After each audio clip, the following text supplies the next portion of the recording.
It always starts the same way.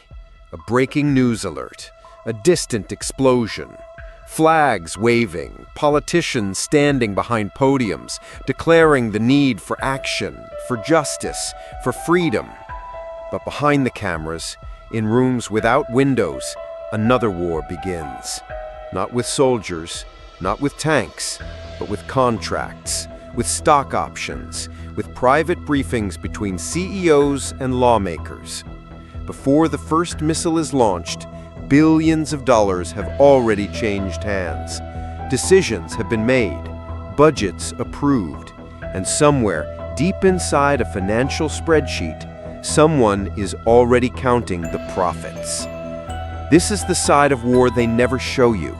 Not in the headlines, not in the history books, because this war is fought in silence.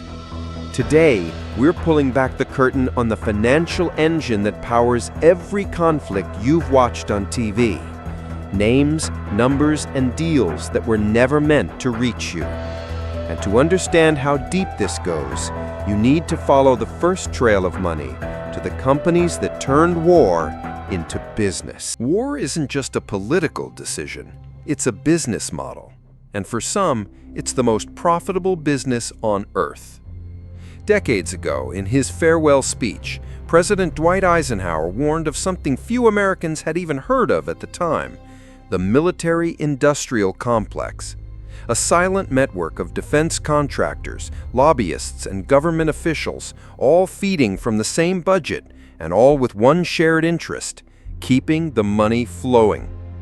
In the early 2000s, as the world watched the invasion of Iraq unfold on their television screens, defense companies were watching something else: their stock prices. Lockheed Martin, Raytheon, Northrop Grumman. Within weeks of the first airstrikes, their market value soared.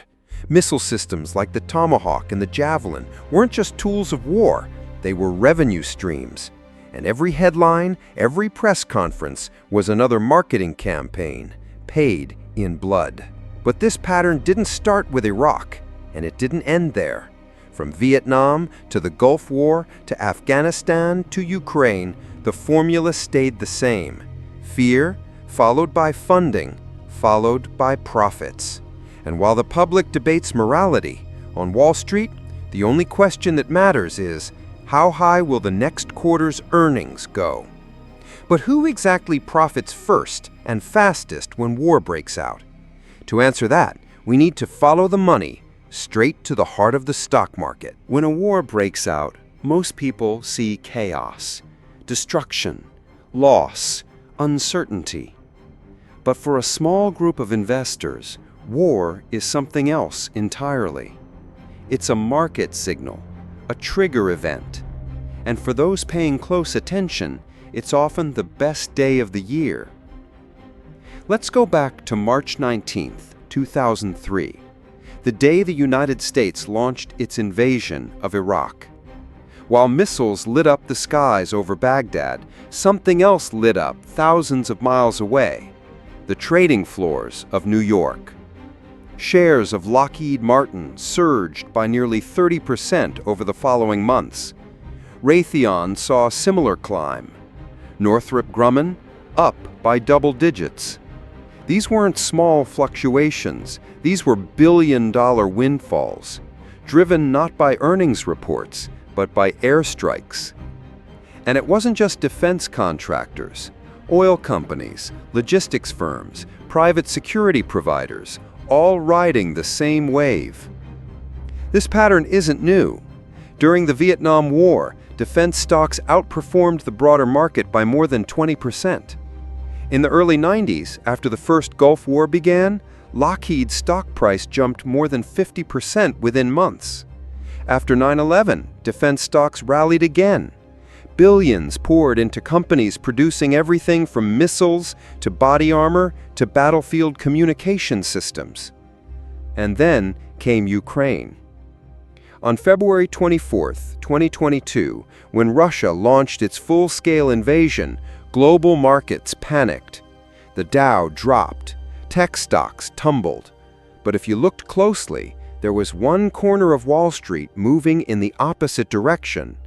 Lockheed Martin, Raytheon Technologies, General Dynamics. In just 2 months, Lockheed's stock rose nearly 25%. Why? Because almost overnight, NATO countries began increasing their defense budgets. Billions were allocated for new weapons, contracts signed at record speed. Germany announced a historic €100 billion defense fund within days. Poland, Sweden, the UK, all following suit. And behind every government announcement, a silent expectation on Wall Street. More contracts are coming. But here's where it gets darker. If you dig through SEC filings, you'll find that in the weeks leading up to major conflicts, certain institutional investors start increasing their positions in defense stocks, sometimes subtly, sometimes aggressively. Call it coincidence, call it market intuition, or call it what it often looks like, insider positioning. In late 2021, as tensions between Russia and Ukraine escalated, major hedge funds quietly increased their holdings in defense sector ETFs. By the time the first Russian tanks crossed the border, the portfolios were already loaded. And it's not just about holding stock. Options trading volumes on defense companies often spike in the days before a major military action. Short-term call options, placed by investors who seem to know exactly when the next conflict will start. In one analysis by Bloomberg, unusual trading activity in defense stocks was detected just days before the U.S. launched missile strikes in Syria in 2017. Some traders made returns of over 400% in less than a week, all perfectly legal if you believe in coincidences. And while millions of people around the world fear for their safety, on Wall Street, it's just another earnings opportunity. Quarterly reports start to reflect it almost immediately. New orders flood in, backlogs grow, revenue projections increase. Lockheed, for example, reported a 14% chunk in missile and fire control sales following the early stages of the Ukraine conflict. Raytheon highlighted surging demand for Stinger and Javelin missiles on their earnings calls, even going so far as to publicly thank the Department of Defense for accelerating procurement timelines. The language is always clinical. Revenue growth, backlog expansion, positive forward guidance. But strip away the terminology and you're left with a simple truth. For every escalation, there's a financial winner. And it's rarely the soldiers or the civilians caught in the crossfire. But this isn't just about stocks, it's about influence and how these financial giants ensure that the next contract and the next war keeps coming. Because the real power of these companies doesn't sit on a battlefield, it sits in the halls of Congress. And to see how wars get written into law, we need to follow the money straight into the heart of Washington. Wars don't just happen. They're built, carefully, deliberately, brick by brick, inside offices that look nothing like battlefields. To understand how, you need to walk down K Street in Washington, D.C., a corridor lined with some of the most powerful lobbying firms on Earth. And behind their glass doors, defense contractors aren't just clients, they're partners in influence. Every year, the U.S. government allocates more money to defense than the next 10 countries combined. We're talking about budgets that cross $800 billion and growing. But how does that money get approved? Who decides how many new jets, missiles, and combat vehicles get ordered? Who writes the fine print on defense bills that most lawmakers barely read before voting? The answer is lobbyists. Thousands of them, hired and paid by companies like Lockheed Martin, Boeing, Raytheon, and Northrop Grumman. In 2022 alone, defense contractors spent over $81 million on lobbying efforts in the U.S. That's $81 million just to influence legislation, to shape procurement programs, to ensure that budget lines stay open and growing. And it works. For every dollar spent on lobbying, the defense industry receives an estimated $1,000 back in government contracts. That's not return on investment. That's engineered profit. But here's where it gets even more calculated. Many of these lobbyists aren't career influencers. They're former government officials, ex-generals, former Defense Department staffers. People who once helped write military policy, now paid to shape it from the outside.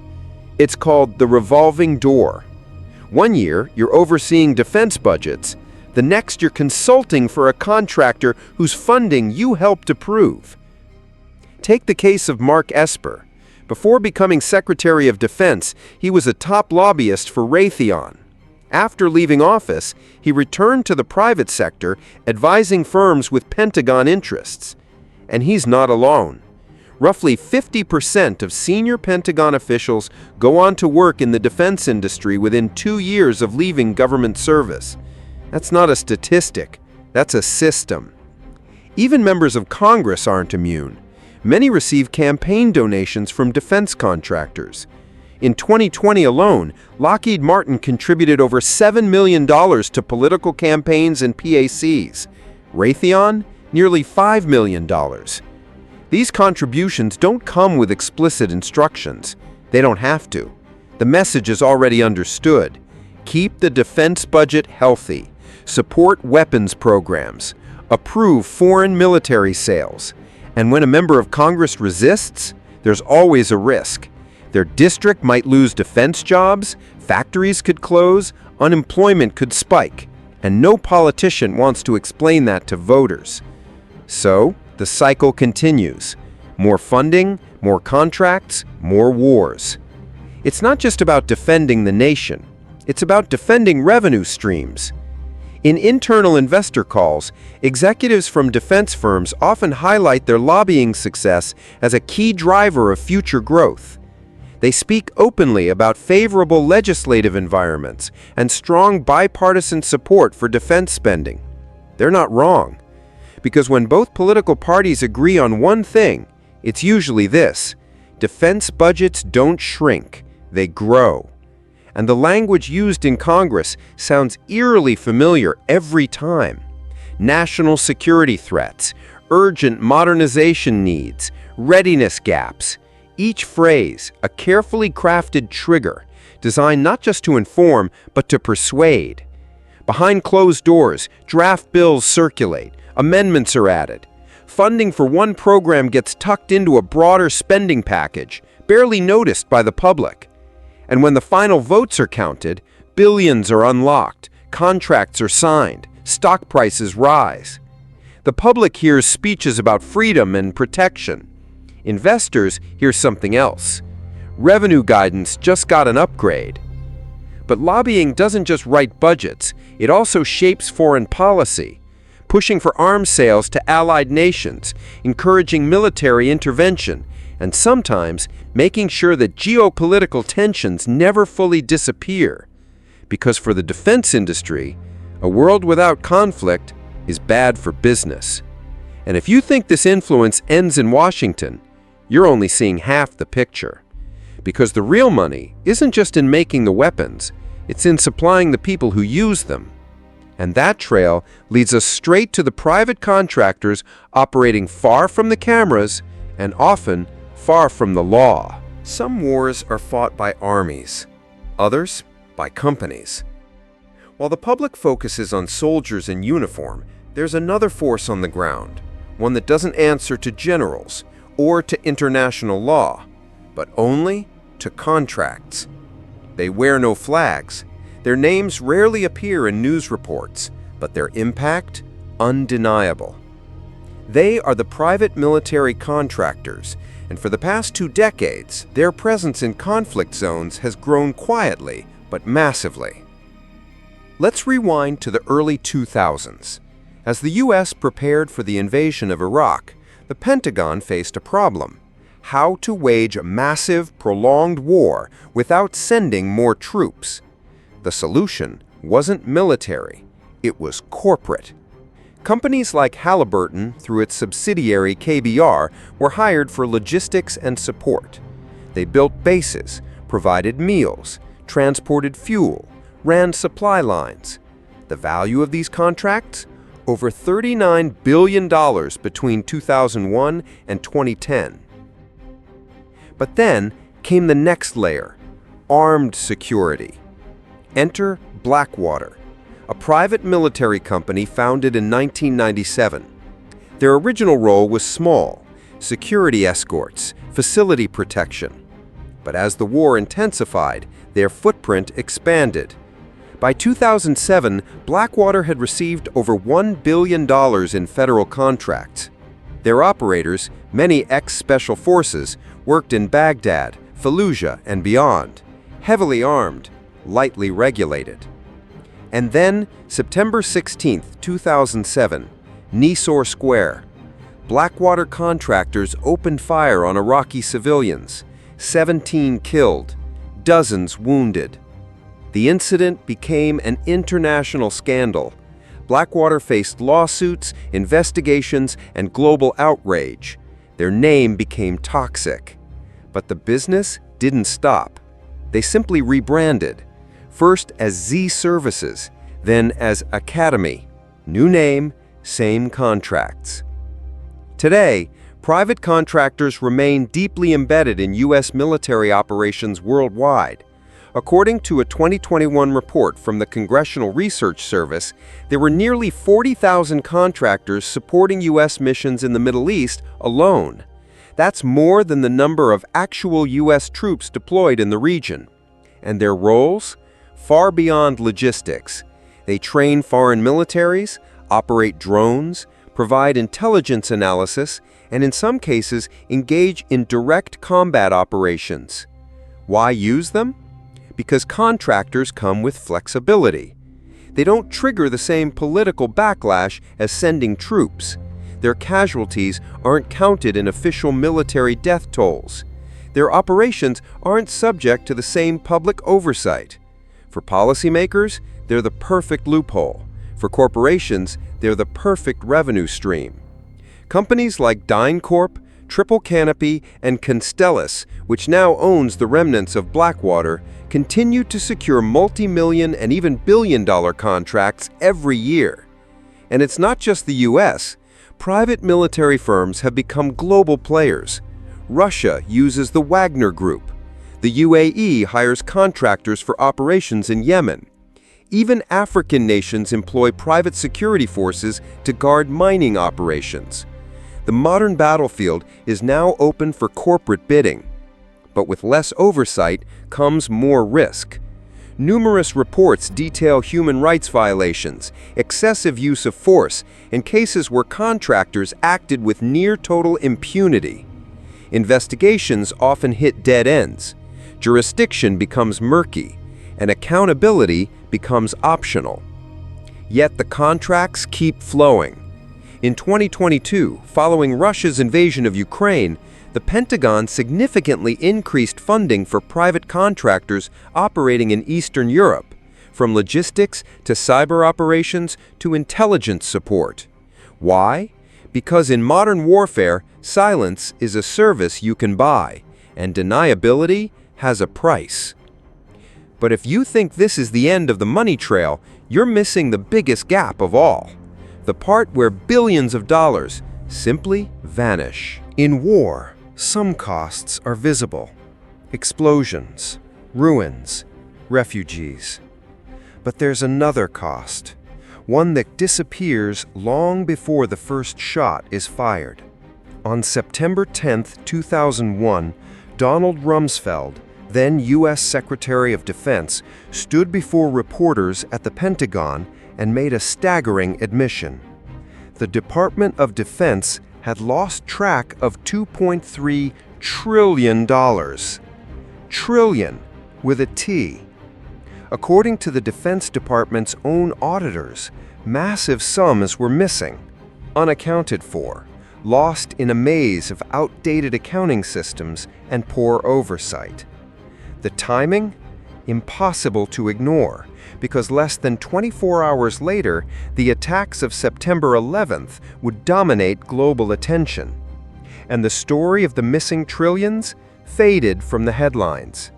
But the problem didn't disappear. For years, the Pentagon remained the only major federal agency that had never passed a full audit. Despite managing budgets larger than most countries' entire economies, the Defense Department operated with financial systems so fragmented that some transactions couldn't even be traced. In 2018, when the Pentagon finally underwent its first comprehensive audit, the result was blunt. It failed. Auditors cited massive gaps in documentation, tracking, and reporting. The next year, it failed again, and again in 2020, and again in 2021, and again in 2022. Each time, the explanation was the same. The system is too large, too complex, too outdated. But the consequences? Minimal, because national security is the ultimate shield. Meanwhile, the money keeps flowing. Budgets grow year after year.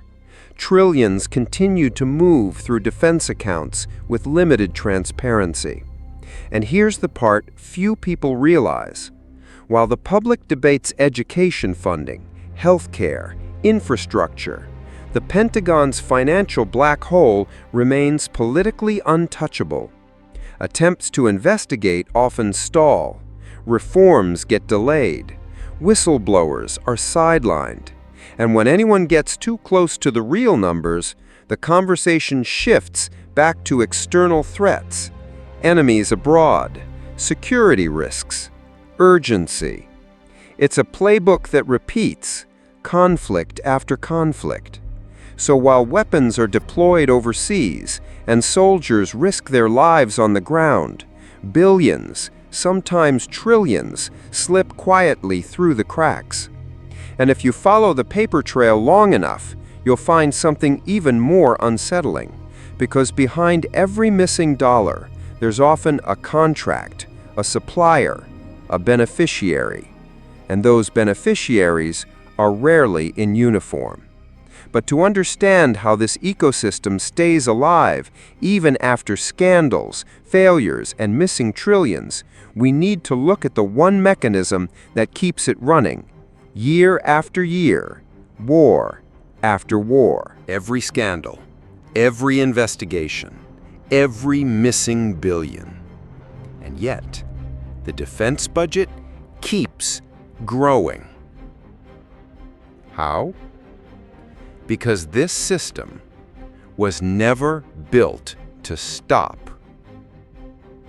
It's a self-sustaining machine, and at its core, there's one principle. Perpetual threat equals perpetual funding. The cycle begins with fear, a new enemy, a rising adversary, an unexpected attack, or even just the threat of one. The media amplifies it. Pundits debate it. Lawmakers warn of consequences if action isn't taken. And behind the scenes, defense contractors prepare proposals. New weapons programs are pitched. Existing systems are upgraded. Budgets are adjusted. Always upward.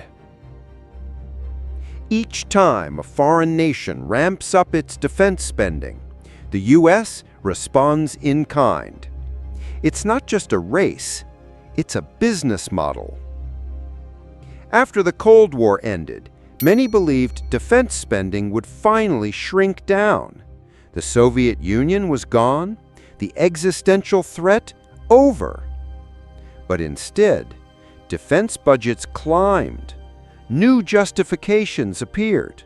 Global terrorism, cyber warfare, rogue states, emerging technologies. Each new threat, a new market opportunity. And the players behind this game? They're not just in Washington. Wall Street analysts track defense stocks with the same intensity they track tech giants.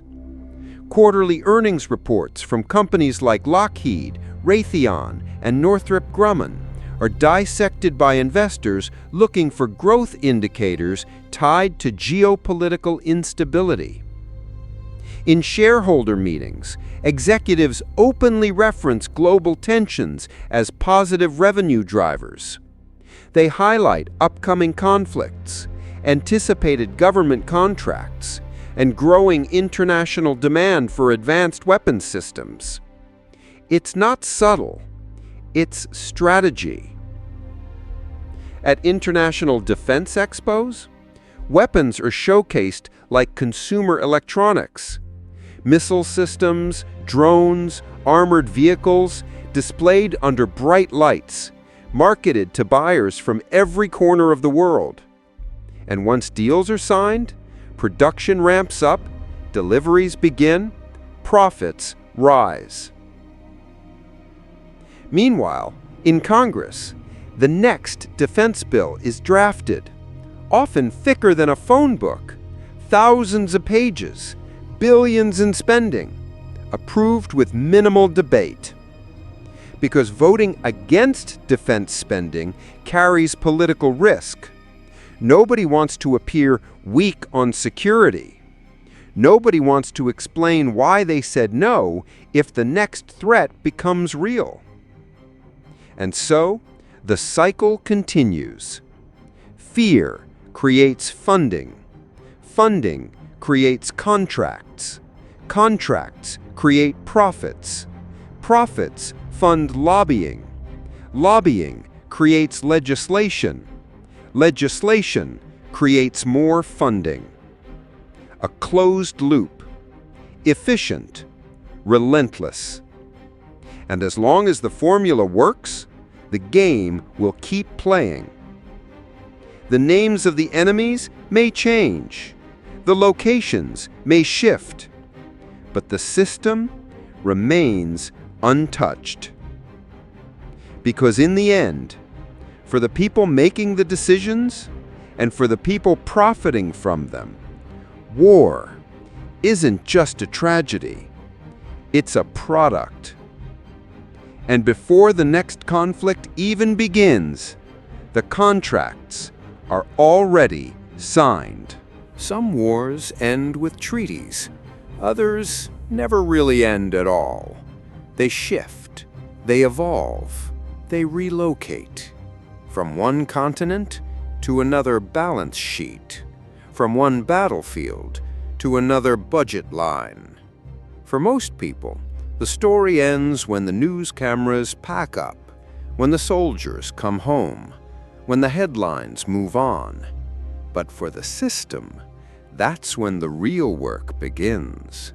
New contracts, new weapons, new strategies, always preparing for the next threat, or at least the next opportunity to name one. Because the most profitable war isn't the one fought on the ground, it's the one fought in anticipation, in fear projections, in budget forecasts. And somewhere right now, in a quiet boardroom, a group of decision-makers is already planning for a conflict that hasn't even started. The location? Classified. The reason? To be determined. The budget? Already in negotiation.